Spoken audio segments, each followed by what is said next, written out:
Hello students, welcome to EPG Pathshala.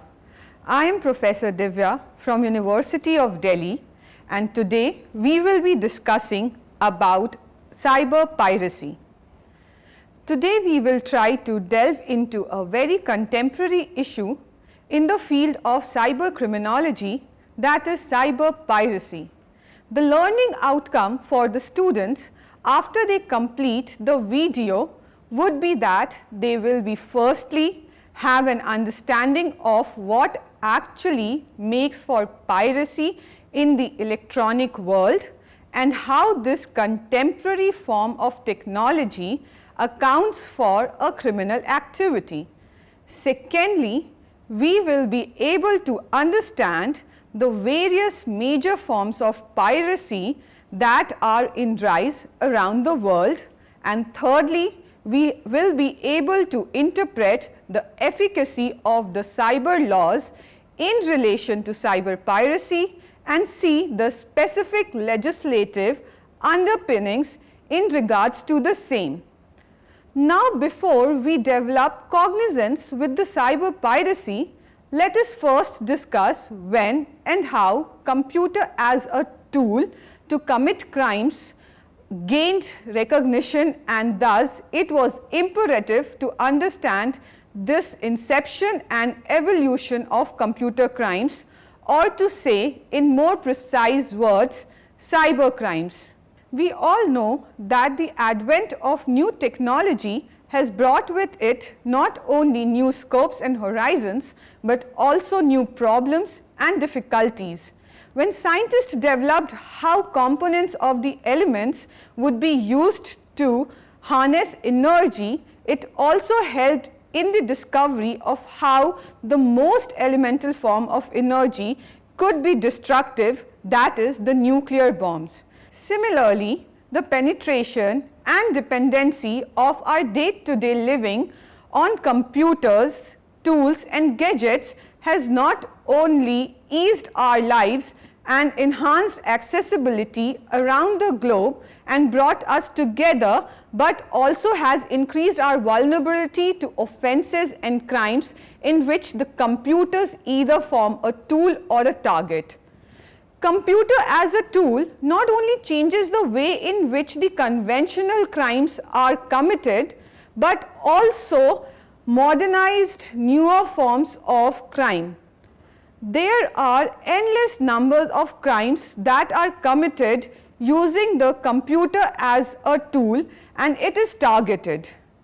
The computer, the internet can be a medium used for committing hate crimes, pornography, consumer frauds, stalking, terrorism, theft of security or trade secrets, software piracy, economic espionage, and financial institutional frauds. A precise definition of computer crimes is problematic. This is because of the wide range of different forms and forums in which the crimes may appear. A single category cannot accommodate the wide divergence of conduct, perpetrators, victims, and motives found in examining computer crimes. However, during the 10th United Nations Congress on the Prevention of Crime and the Treatment of Offenders, which was held in 2000, two definitions of cyber crimes were developed: cyber crimes in narrow sense and cyber crimes in a broader sense. Cyber crimes in narrow sense, that are also known as computer crimes, covers any illegal behavior directed by means of electronic operations that target the security of computer systems and the data processed by them. Cyber crimes in broader sense, that are computer crimes in broader sense, covers any illegal behavior committed by means of or in relation to a computer system of network, including such crimes as illegal possessions and offering or distributing information by means of a computer system or network. Cyber piracy, which is one of the form of cyber crimes, uses the computer as a tool through which crime is committed. Cyber piracy is made up of two terms, cyber and piracy. Whereas on the one hand, cyber connotes for everything related to the computer world, piracy has an ancient origin. Piracy comes from the word pirates, who were the sea thieves. Pirates attacked and looted the ships at the sea, and this act was termed as piracy, which was and is a punishable offence even in the international laws. This term piracy would simply mean in present times to tactfully claim others' creation or property as one's own without giving the owner any acknowledgement. That is to loot another from the benefits and acknowledgements of production in recent connotations. The Merriam-Webster also defines piracy as the unauthorized use of another's production, invention or conception, especially in infringement of a copyright or the illicit accessing of broadcast signals. Now we move to briefly understand copyright, which is intertwined with piracy, which is the violation of the copyright. Copyright is a legal right created by the law of a country. It is a country specific law that grants the creator an original work exclusive rights for its use and distribution. Copyright establishes the holder's, example an author, rights over a particular form of expression. Violation to the existence of such expressions in the original form, that is to literally rob an idea or expression from its original form, is what constitutes piracy in the contemporary world and which is a form of cybercrime. Cyber has been used as a prefix to denote things that are related to the internet and used in growing number of terms to describe new things that are being made possible by the spread of computers.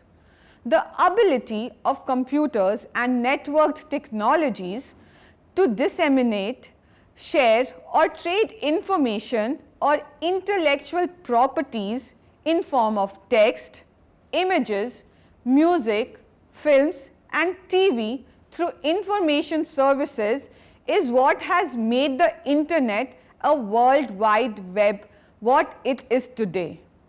It has brought the world into a very compact and highly diffused state. All information, media, knowledge, data, everything can be retrieved from the computer just by one click. This has eased information dissemination, and the same ability is arguably driving further the crimes that are a resultant of breach of the Copyright Acts and intellectual property. Therefore, we can say that the increased marked values of informational property in an information age combined with relatively low levels of control that can be exerted over them simultaneously creates new opportunities and motivations for unauthorized appropriation or use what has become now as cyber piracy. This machine-oriented contemporary crime has made possible for any kind of information, media, software to be circulated and distributed rampantly and also clandestinely, claim over the properties and sites other individuals of companies. This has created a world of fake, inappropriate information too. Thus, we can say that the act to illegally or through unauthorized means to copy, disseminate, transfer information that are otherwise protected through copyright laws are not forwarded in their original form, by using computer as a means to regenerate such copies can be termed as cyber piracy. One of the main identifying feature of cyber piracy or any kind of piracy is that it is developed or created without the permission of the originator. The one who is creator of the expression of art form remains uninformed about its copying, about the aspects of copying their work. Cyber piracy today not only challenges our conventional understanding of ownership and control, but it is also blurring the traditional boundaries between what is criminal and what forms for civil activities, along with some of the principles upon which our conventional understandings of criminal harm and justice are based. Now let us briefly discuss about the various forms of cyber piracy. We move to understand what actually makes for cyber piracy. There are many activities which can be termed as being called as pirated or work of illegal or deceptive copying and distribution, or one can say redirection to illicit or wrong sites. Cyber piracy has numerous ways to manifest itself. It has various forms through which it is seen in the world today. As already said, it is an umbrella term that covers under the circumference all the deceptive cyber practices. One by one we will discuss the major ones, which are software piracy. We all have sometime in our lives as students used an unauthorized version of operating system, antivirus or any other programming app. Many a times one software is used in multiple systems, and we all must have done this in any part of our time. This is what can be seen as an attack on the marketing and usage of various softwares in their original genuine forms. Thus, software piracy can be defined as reproduction, distribution and use of software without permission of the owner of copyright. It is such a profitable business that it has caught the attention of organized crime groups in a number of countries.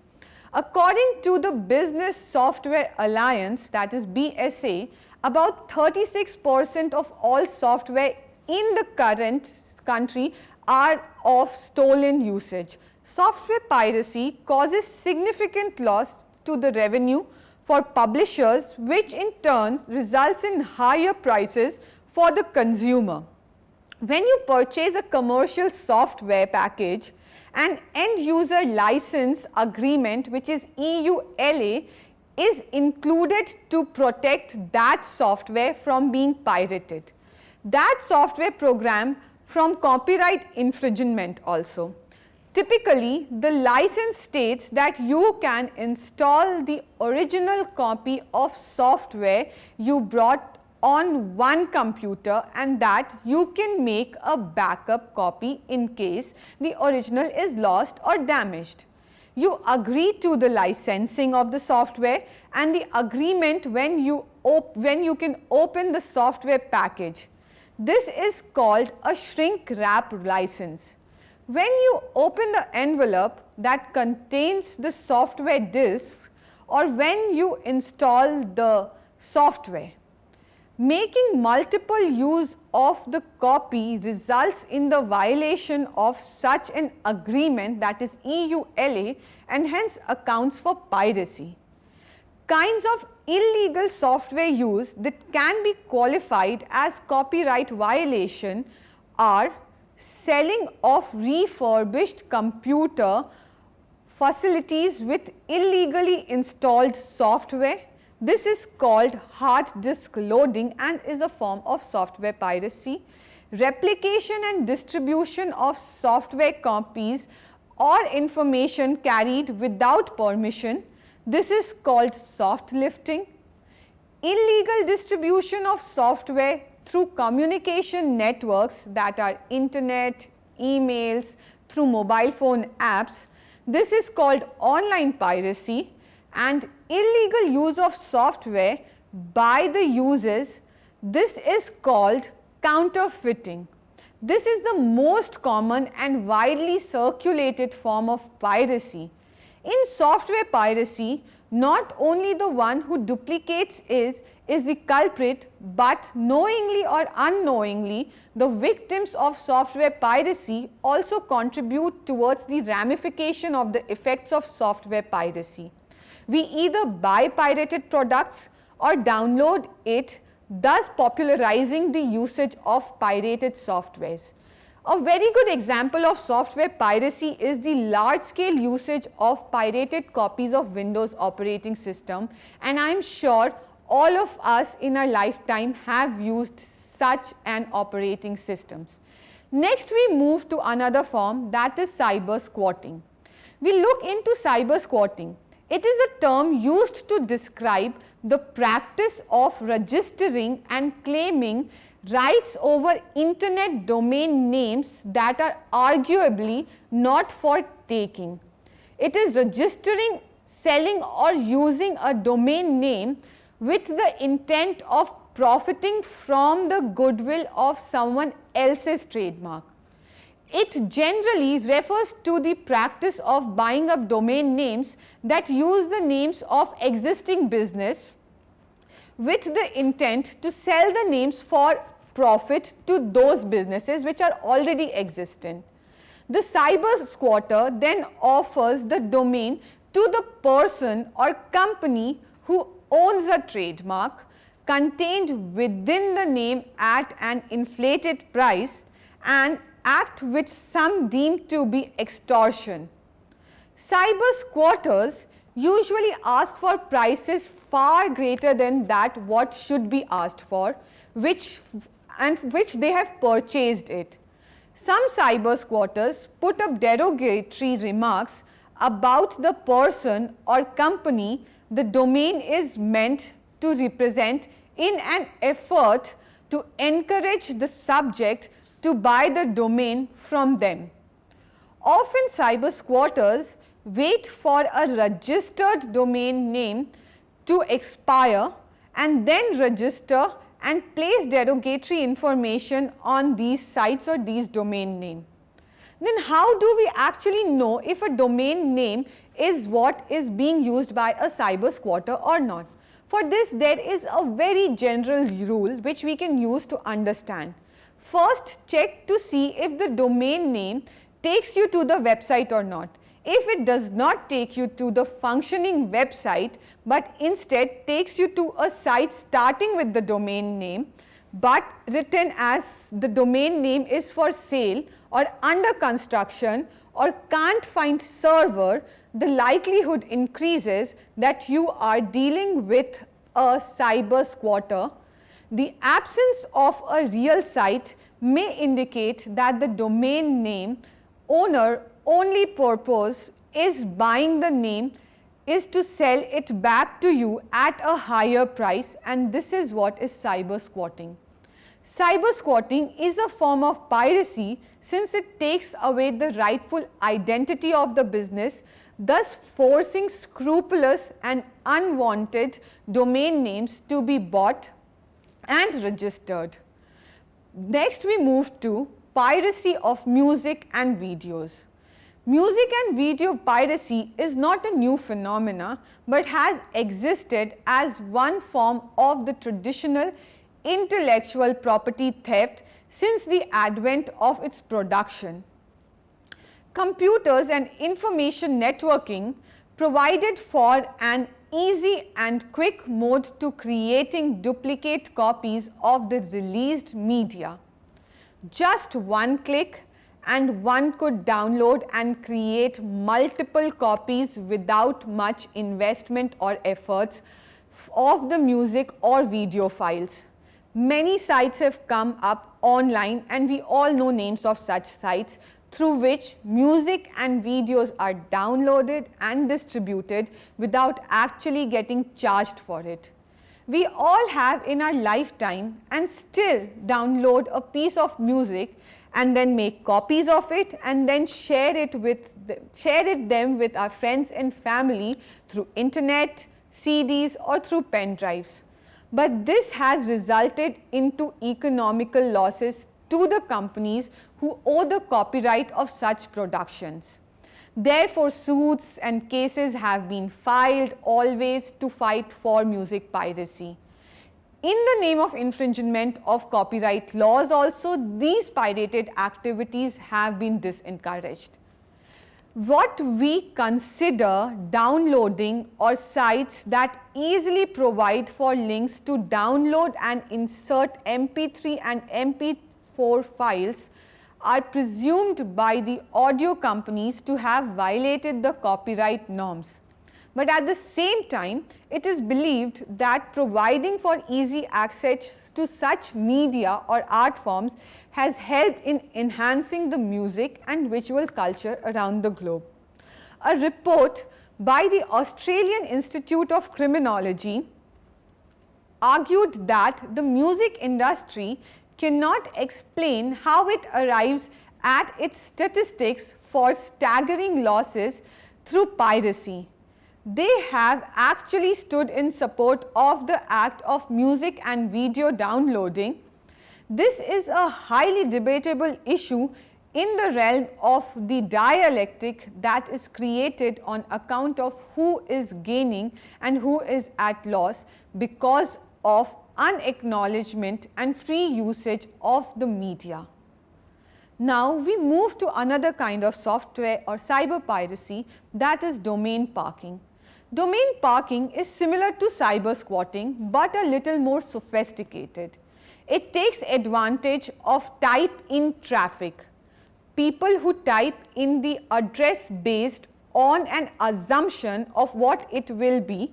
For example, Pine Tree Legal Assistance website is www.ptla.org,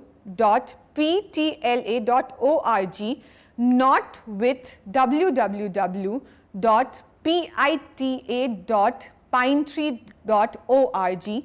The latter, however, is a fake site which, like many domain parkers, often displays links with terms substantially similar to that of PTLA's actual site. Each of the time the link goes to the website of an advertiser. Each time someone clicks onto one of those advertisers' links, the domain holder gets a fee. This may be particularly confusing to inexperienced users since often the term on the website and the advertisement are not substantially relatable. For example, on the www.pinetreelegal.com site, the term child custody appears, but the link goes on to an online dating service, and this is what calls for domain parking. Another form of software piracy is deceptive ad words. Another aspect of cyber piracy involves false advertising and deceptive trade practices.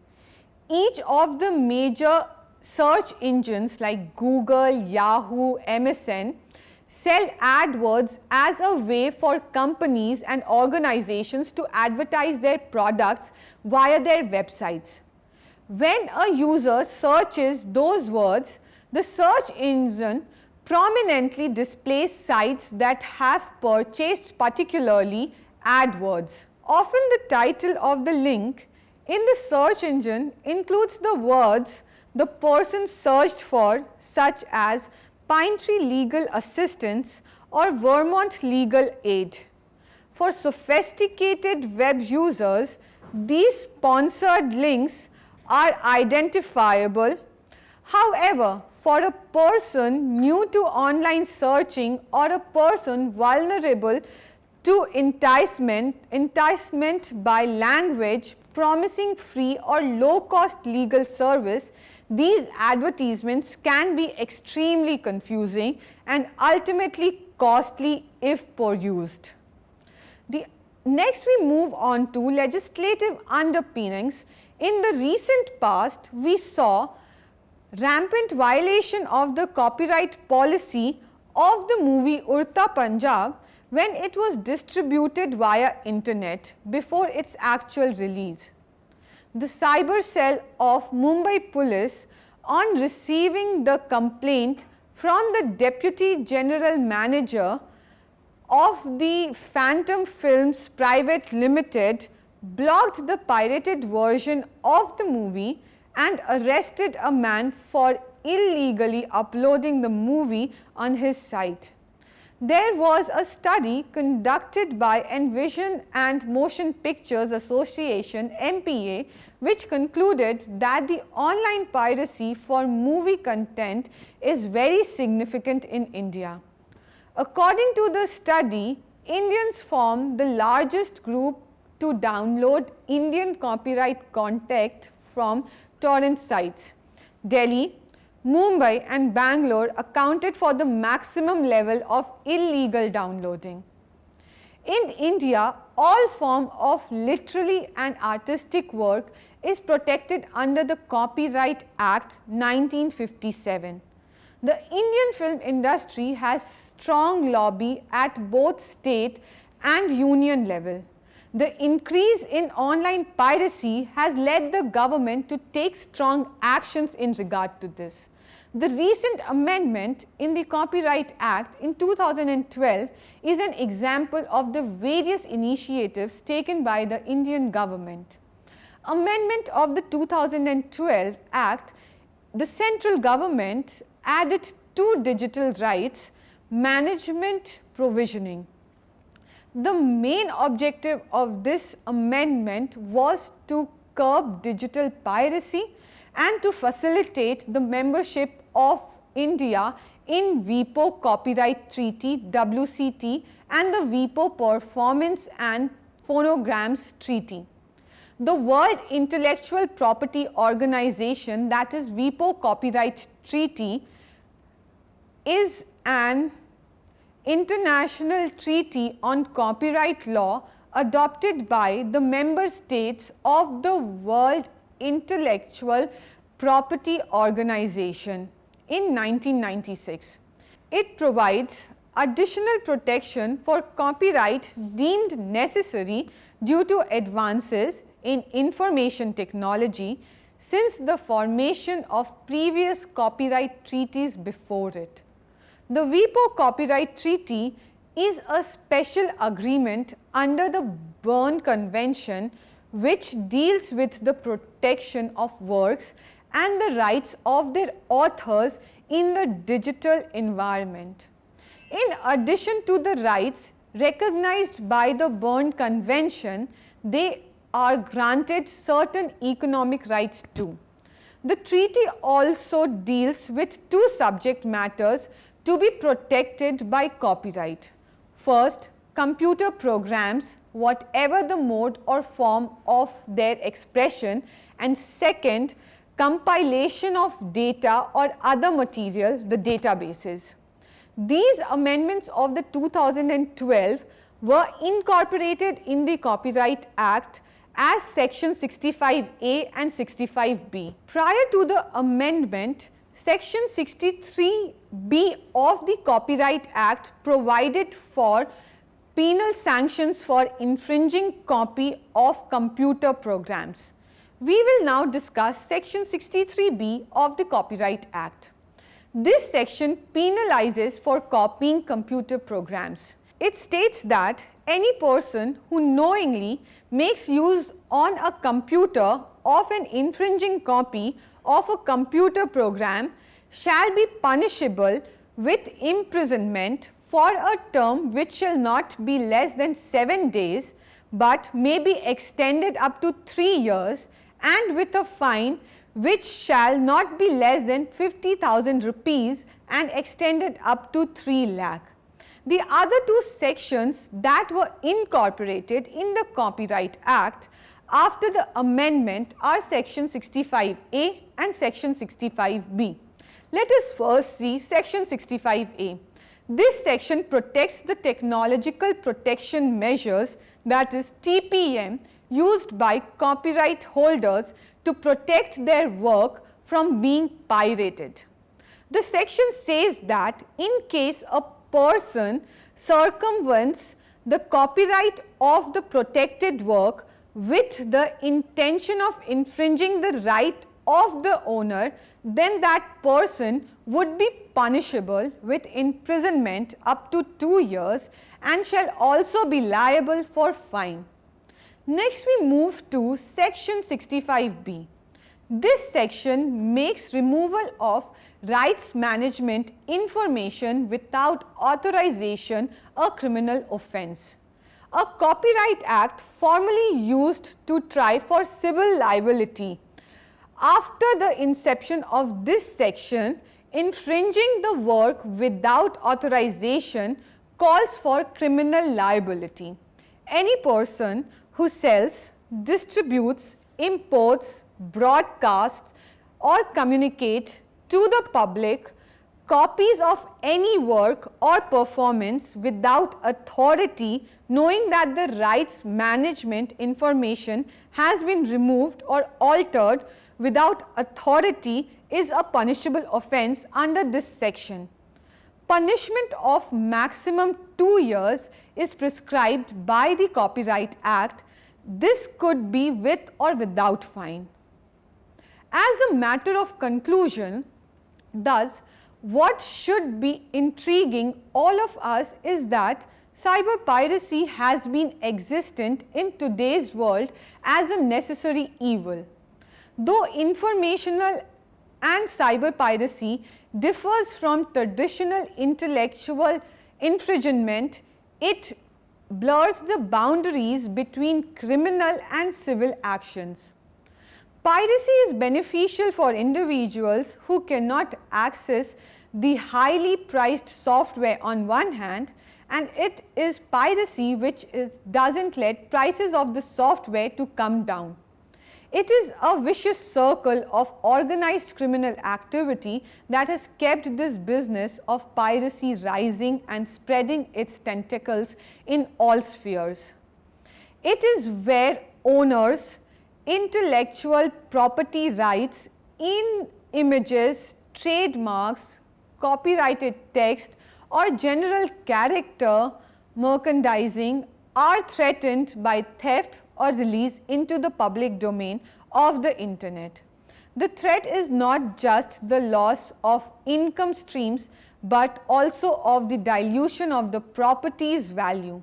Dilution is a term used in intellectual property law to describe the reduction in the value through unrestricted use, but is also a key part of the argument used to justify legal sanctions against infringers.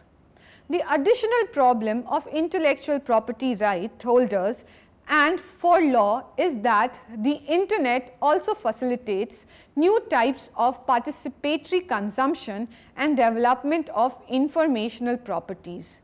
Indeed, the Wikinomics of the digital economy, as it has been named, actively requires the release of some aspects of intellectual property into the public domain so that participants can contribute to it.